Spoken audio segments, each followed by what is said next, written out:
বলি ও ফাতেমা স্বামীর সেবা কবু ছেড়ো না, বলি ও ফাতেমা স্বামীর সেবা কবু ছেড়ো না, স্বামীর পায়ের তলে বেহেশতে ভুলে যেও না, স্বামীর পায়ের তলে বেহেশতে ভুলে যেও না। বলি ও ফাতেমা স্বামীর সেবা কবু ছেড়ো না, বলি ও ফাতেমা স্বামীর সেবা কবু ছেড়ো না, স্বামীর পায়ের তলে বেহেশতে ভুলে যেও না, স্বামীর পায়ের তলে বেহেশতে ভুলে যেও না।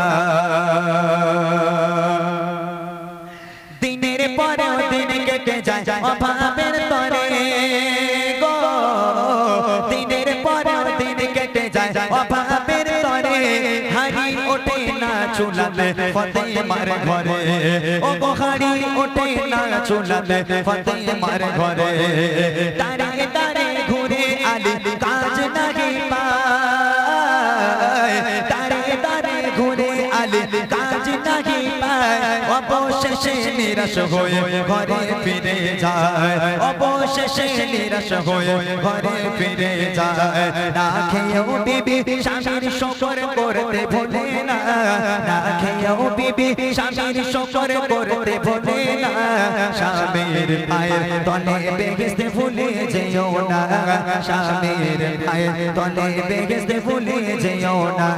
বলি ও ফাতেমা স্বামীর সেবা কবু ছেড়ো না, বলি ও ফাতেমা স্বামীর সেবা কবু ছেড়ো না, স্বামীর পায়ের তলে বেহেশতে ভুলে যেও না, স্বামীর পায়ের তলে বেহেশতে ভুলে যেও না।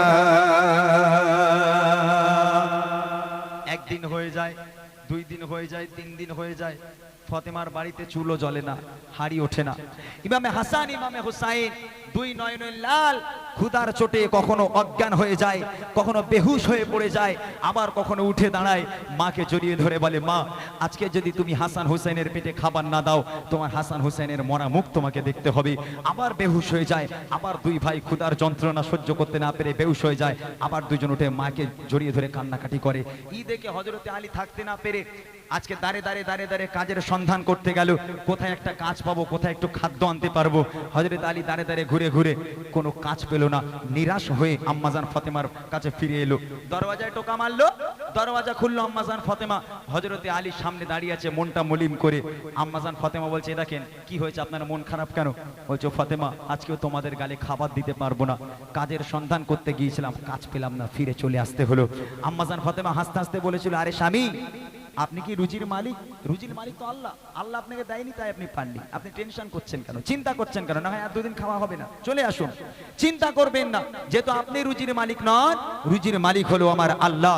আম্মাজান ফাতেমার এই কথা আমার মায়েরা একটাবার ভেবে দেখেন, আমার ঘরের ভাইরা যদি একটু অসুস্থ হয়, তারা যদি বাড়ি শুয়ে থাকে, আমার মায়েরা ঘ্যাট ঘ্যাট করা শুরু করে দেয়, হ্যাঁ বলে খালি ওলা ওটা খালি খাবে আর ঘুমোবে, কাজ বাজের তো নাম নেই, খালি খাবে আর ঘুমোবে, আমার মায়ের এরকম বলে, তাই না? আহা হা, মনে রেখে দাও, স্বামীকে যদি কেউ এরকম অবহেলা করে, স্বামীর চোখে যদি চোখ রেখে কেউ কথা বলে, যদি গলা উঁচু করে স্বামীর সঙ্গে কথা বলে, সে নারী তো দুনিয়ার বুকে এমনি জাহান্নামী। হ্যাঁ, আম্মাজান ফাতেমা বলছে, আপনি কি রুজির মালিক? রুজির মালিক আল্লাহ, আল্লাহ আপনাকে দেয়নি তাই আপনি পাননি, চলে আসুন। মায়েরা ফাতেমাকে অনুসরণ করেন, ফাতেমাকে মডেল তৈরি করেন। কবি লিখছে দেখেন, দিনের পরেও দিন কেটে যায় অভাবের তরে, হাড়ি ওঠে না চুলাতে ফাতেমার ঘরে, ও গো হাড়ি ওঠে না চুলাতে ফাতেমার ঘরে, দাঁড়িয়ে দাঁড়িয়ে ঘুরে আলী কাজ নাহি পায়, অবশেষে নিরাশ হয়ে ঘরে ফিরে যায়, ও গো অবশেষে নিরাশ হয়ে ঘরে ফিরে যায়। না খেয়েও বিবি স্বামীর শকর করতে ভোলে না, না খেয়েও বিবি স্বামীর শকর করতে ভোলে না, স্বামীর পায়ের তলে বেহেশতে ভুলে যেও না, স্বামীর পায়ের তলে বেহেশতে ভুলে যেও না। বলি ও ফাতেমা স্বামীর সেবা কবু ছেড়ো না, বলি ও ফাতেমা স্বামীর সেবা কবু ছেড়ো না, স্বামীর পায়ের তলে বেহেশতে ভুলে যেও না, স্বামীর পায়ের তলে বেহেশতে ভুলে যেও না। প্রথমে বললাম স্বামীর খিদমত করতে হবে, এবার দ্বিতীয় নম্বর আওয়াজ, এখানে আমার মায়েরা আছে, এই গ্রামের মায়েরা ভালো নাকি? এই গ্রামের মায়েরা কইছে ভাইরা কই স্বামীর সঙ্গে ঝগড়া করে? হ্যাঁ, এই তোমার বউ করে, ভাবি ঝগড়া করে, আদর করে? ও তো করবে, বউ বলে কথা, আদর করবে না? তা ঝগড়া করে কি সেটা বলো। ঝগড়াও করে? হ্যাঁ, এখানকার মায়েরা বলে দেখে মনে হয় ফেরেশতা বসে রয়েছে সব, ঝগড়া করে বলে তোমার মনে হয়? হ্যাঁ, আমাদের ওইদিকে আছে বুঝলেন। সে আমি প্রোগ্রাম থেকে বাড়ি আসবো, কখনো প্রোগ্রাম থেকে বেরোবো, ওরে আল্লাহ মায়েদের গলায় যে আল্লাহ এত আওয়াজ দিয়েছিল, আমি চিন্তা করবো আল্লাহ আমি শিল্পী না হয়ে যদি এই মেয়েটা শিল্পী হতো, মনে হয় মাইক বক্স আর লাগতো না, ও একাই কামাল করে দিত, তাই না? গলায় এত জোর, চুল ছেঁড়াছিড়ি, তবে এই মুখের আওয়াজ যেমন তোমার মানে তোমার পোশাকটা তোমার পর্দা, তেমন তোমার কণ্ঠটাও তোমার পর্দা। এই কণ্ঠ কিন্তু জোরে করা যাবে না, অথচ তুমি তোমার স্বামীর কাছে গিয়ে কণ্ঠ জোরে করে স্বামীর সঙ্গে কথা বলো। তাদের জন্য কবি লিখছে দেখেন, নারী তোমার কণ্ঠের আওয়াজ জোরে কেন হয়,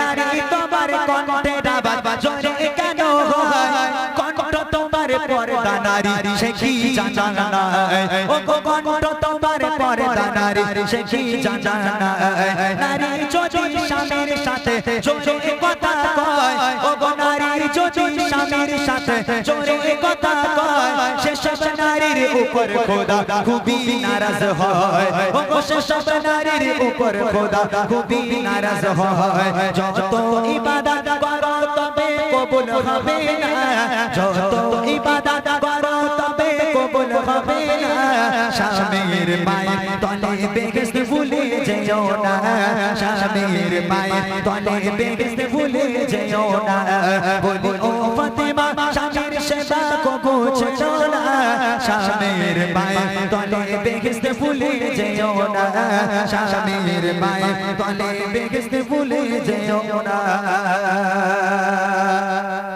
একদিন আম্মাজান ফাতেমা আর হযরতে আলী ঝগড়া করেছে, দুজনের মধ্যে ঝগড়া হয়েছে, হযরতে আলী আর ফাতেমা।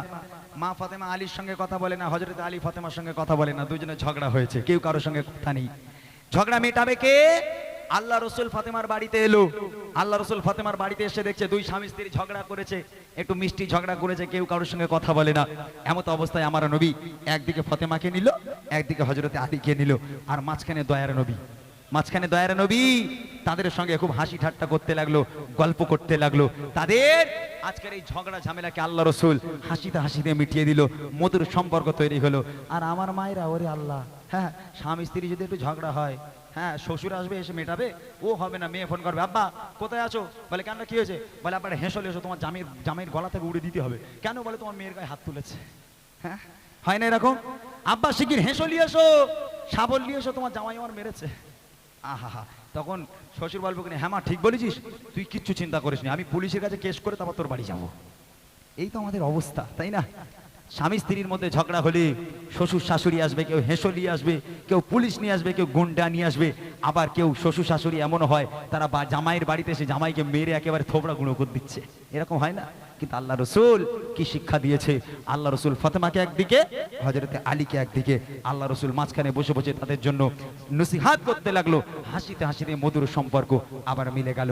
এই শিক্ষাটা আমার বাড়ির লোকেরা তারা এখনো পর্যন্ত পায়নি, যার কারণে প্রত্যেকটা সংসারে সংসারে অশান্তি।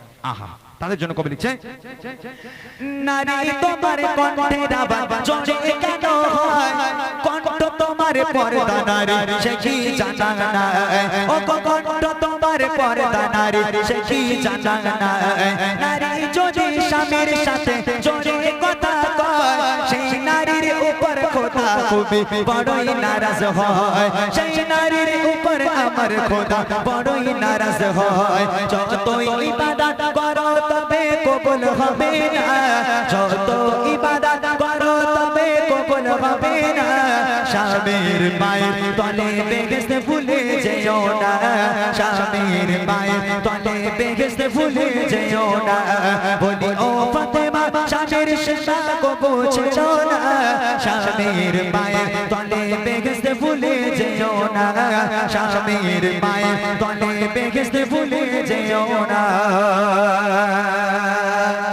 শেষ ছন্দ। শাশুড়ি আর বউ আসছে এবারে। মেয়ে তার মাকে খুব ভালোবাসে, তার বাপেরে খুব ভালোবাসে, কিন্তু শ্বশুর শাশুড়ির এক গ্লাস পানি বা একটু ভাত বয়ে দিয়ে আসতে গেলে কলজে কানা হয়ে যায়, ও আর পারে না। এরকম অনেক আছে, এই গ্রামেও হয়তো থাকতে পারে। ব্যথা নেবেন না মনে। অনেক বৌমা আছে যারা শ্বশুর শাশুড়িকে দেখে না, যারা শ্বশুর শাশুড়ির উপর অত্যাচার করে, তাদের উপর নির্মমভাবে আঘাত করে, নিজের বাপ মা যদি বাড়িতে আসে, আহা ইলিশ মাছ, গরুর গোশ, মুরগির গোশ, কলজের মাথা যা যেখানে পারে সব নিয়ে আসে। আর শ্বশুর আর শাশুড়ি যদি বলে এই খোকা আজ আমরা একটু গোশ খাওয়াবি তো, হ্যাঁ, তখন বউ বলবে বুড়ি হয়ে গেছে যখন গালে তার যায়নি, খালি গোশ খাবো মাছ খাবো, ওরে আল্লাহ। আর নিজের মা যখন আসবে তখন ইলিশ মাছ আনতে হবে, আমার মা আসছে, খাসির গোশ আনতে হবে। তাদের জন্য কবি লিখছে, দেখেন, পিতা মাতার মতই তোমার শ্বশুর শাশুড়ি গো, পিতা মাতার মতই তোমার শ্বশুর শাশুড়ি, তাদের সাথে করো কেন ছক চতুরি, ও গো তাদের সাথে বানায় প্যারে নবী ने सिखाया बाखुदा इंसान हमको बनाया, बनाया अखलाक व ईमान का ज़ेवर, बनाया अखलाक व ईमान का ज़ेवर, नाराए तकबीर अल्लाहू अकबर, बातिल जब जा बदलेगे तैबर, आएंगे तब तब मेरी ज़ुबान पर, नाराए तकबीर अल्लाहू अकबर, नाराए तकबीर अल्लाहू अकबर, नाराए तकबीर अल्लाहू अकबर, नाराए तकबीर अल्लाहू अकबर। ওইরকম করে গালি বউ তো এমনি ঝগড়া করবে, হ্যাঁ? আজ এই লোক যা গাচ্ছে বউ এমনি ঝগড়া করবে না?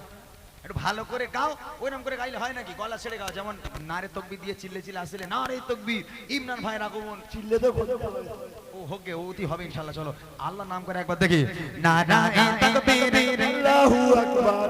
এইবার ঠিক আছে, তাও বউটা আদর করবে গুনি, আরেকটু ভালো করে গাও, নারায়ে তাকবীর আল্লাহু আকবার, নারায়ে তাকবীর আল্লাহু আকবার, নারায়ে তাকবীর আল্লাহু আকবার, নারায়ে তাকবীর আল্লাহু আকবার। खुद भी जियो जीने दो सभी को, इजाज़त पहुंचाओ खुद से किसी को, खुद भी जियो जीने दो सभी को, इजाज़त पहुंचाओ खुद से किसी को। इस्लाम काएंगे तरसे मुनव्वर, इस्लाम काएंगे तरसे मुनव्वर, नाराए तकबीर अल्लाहू अकबर, बातिल जब जब बदलेगे तैबर, आएंगे तब तब मेरी ज़ुबान पर, नाराए तकबीर अल्लाहू अकबर, नाराए तकबीर अल्लाहू अकबर, नाराए तकबीर। ওনার যে শরীরে কোনো জুতই নেই, আল্লাহু আকবার। ওটা ওটা গাওয়া হচ্ছে ভাই, একটু ভালো করে জোরে বলো, নারায়ে তাকবীর আল্লাহু আকবার। মাশাআল্লাহ মাশাআল্লাহ, তাও ভালো হয়েছে। না না, এরকম করে শিখতে হবে। সেই ইয়ারাব ভাই কই? ইয়ারাব ভাই নেই? ও লোকের হাতে দুটো মাইক দেবো, আসো দুটো মাইক লে গাইবে। চলো, নারায়ে তাকবীর আল্লাহু আকবার, নারায়ে তাকবীর আল্লাহু আকবার, নারায়ে তাকবীর আল্লাহু আকবার, নারায়ে তাকবীর আল্লাহু আকবার। खुद भी जियो जीने दो सभी को, इजाज़त पहुंचाओ खुद से किसी को, खुद भी जियो जीने दो सभी को, इजाज़त पहुंचाओ खुद से किसी को।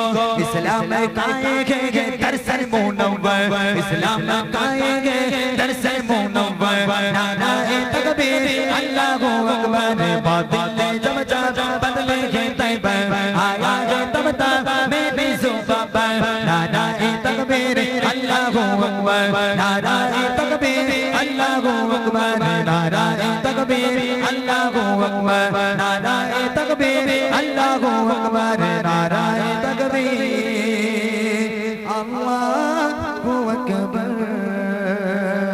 नाराए तकबीर अल्लाहू अकबर।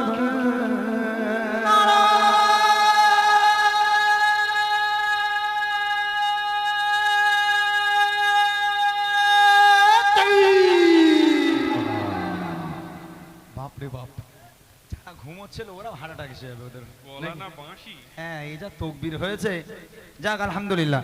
অনেকটা রাত হয়ে গেছে আজকে, যার কারণে সত্যি আমাদের আর ভালো লাগছে না। একটা 8 হয়ে গেছে, একটা 8 হয়ে গেছে। কয়েকটা হ্যাঁ একটু 16, এবার একটু নরম সুরের গজল গাই নাকি? একটু 16 গাই যাতে মানুষ বাড়ি চলে যায়। হ্যাঁ, এখানকার মানুষ যাবে না আমি জানি, খুব হিংসুটে লোক এখানকার, কেউ বাড়ি যাবে না। রাত মানে ফজর পর্যন্ত হলে বসে থাকবে এইভাবে নাকি? হ্যাঁ, আমি জানি যে এখানকার মানুষ ফজর পর্যন্ত হলে বসে থাকবে, এটা আমি জানি। তবে আলহামদুলিল্লাহ দু একটা কালাম আমি আপনাদেরকে শোনাবো, যেহেতু আজকে সেইভাবে আর আমার সেইভাবে এনার্জি নেই। কয়েকটা রিকোয়েস্ট এখানে রয়েছে, এই রিকোয়েস্টগুলো আমি ছোট ছোট করে গাইবো। দুই কুলে কি হবে তোমার গো আশার প্রদীপ এবং ইহুদি নারী মা ফাতেমার মধ্যে বন্ধুত্ব, কয়েকটা রিকোয়েস্ট আমি গাইছি। তার আগে দেখেন গজল আগে ছিল, আজকের এই নবী দিবসের মাস আমাদের আগেকার জামানায় যখন আমাদের এসকে হাবিব সাহেব, মঞ্জুর আলম সাহেব তানারা গজল গাইতো বা তানারা যখন এরকম স্টেজ পারফরমেন্স করতো, তখন হাজার হাজার লোক, হাজার হাজার দর্শক এরকম বসে থাকতো তাদের গজল শোনার জন্য। এখনকার যুগ হিসাবে এখনকার গজলগুলো একটু ঝিকঝাক না হলে যারা মানুষ শুনতে চায় না। তবে আগেকার জামানার গজল কেমন ছিল? কি গজলটা ছিল? আজ দুঃখ নেব না, খুশি নেব, খোদা গো তুমি দাও না বলে, আজ দিনেতে রসুল এলো আর এই দিনে বিদায় নিলে, আজ দুঃখ নেব না, খুশি নেব, খোদা গো তুমি দাও না বলে। গজল মানুষ মানে সারা রাত বসে বসে শুনতো, সেসবই তো ছিল গজল। এখনকার জামানা হিসেবে ঝিকঝাক গজল। তবে এসকে হাবিব সাহেবের একটা গজল আমি গাইবো, যদি দেখি মানুষ উঠে যাচ্ছে তাহলে আলহামদুলিল্লাহ, তাহলে খুশি হব। আর যদি দেখি মানুষ না ওঠে ভাববো তাহলে আর মোটামুটি আজ আমাদের বাড়ি যাওয়া হবে না, চেক করে নেবো একবার। আমার একটা প্রিয় মানে একটা প্রিয় গজল, এসকে হাবিব সাহেবের একটা প্রিয় গজল আমি গাইবো, যদি মানুষজন ওঠে তাহলে আমি খুব খুশি হব, আর যদি না ওঠে তাহলে আর কিছু করার নেই, আমাদের গজল গাইতে হবে, আর কি করা যাবে। ঠিক আছে চলো, খুব প্রিয় গজল, সবারই প্রিয় গজল। গজলটি ছন্দের মাধ্যমে কত সুন্দর কথা কবি লিখছে, আপনারা সকলে জানেন, সকলে শুনেছেন, ছোট্ট করে গাইতে শুনবেন। আমি নবী আমার মুক্তি দাতা সবার, খোদা যারে বন্ধু করে দিল যে উপহার, আমি নবী আমার মুক্তি দাতা সবার, খোদা যারে বন্ধু করে দিল যে উপহার, আমি নবী আমার মুক্তি দাতা সবার।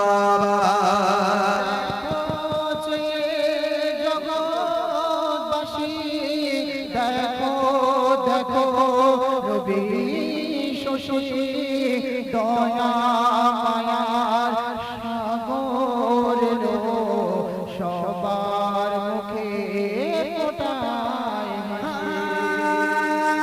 দেখো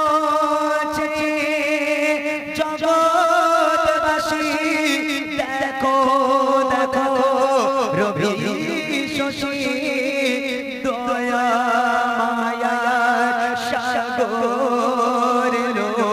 সবার মুখে ফোটায় হাসি। শোনেবে ফেরেশতারা দেখে হবে আত্মহারা, হয়নি এমন হবে না মুহাম্মদ নাম জাহার,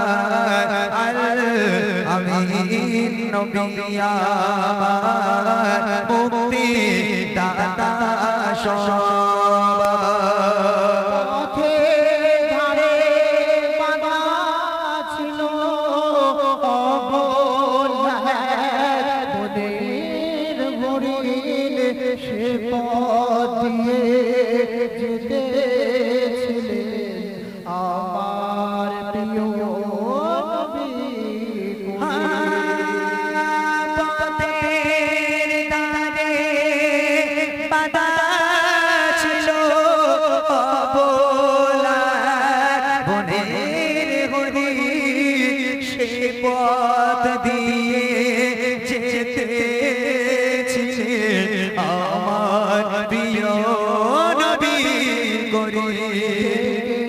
বলে নবীজিকে ছেড়ে দাও গো আজাবাকে, কোচি কোচি বাচ্চা আমার পিপাসায় বেকারার,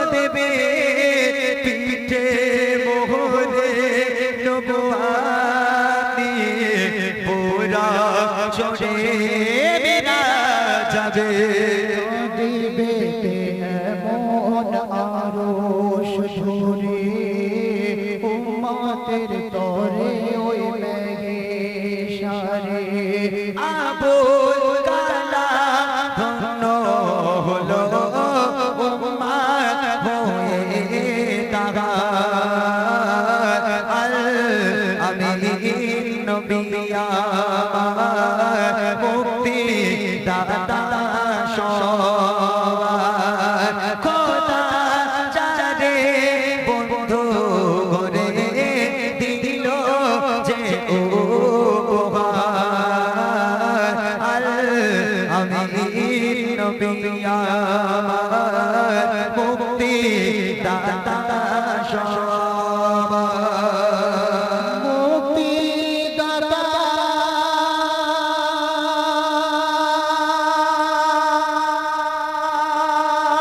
মুক্তি দাতা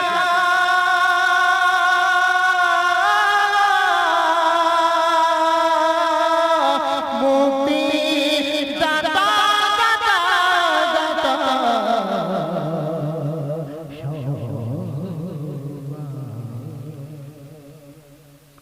মাশাআল্লাহ শুনলেন পুরনো কালাম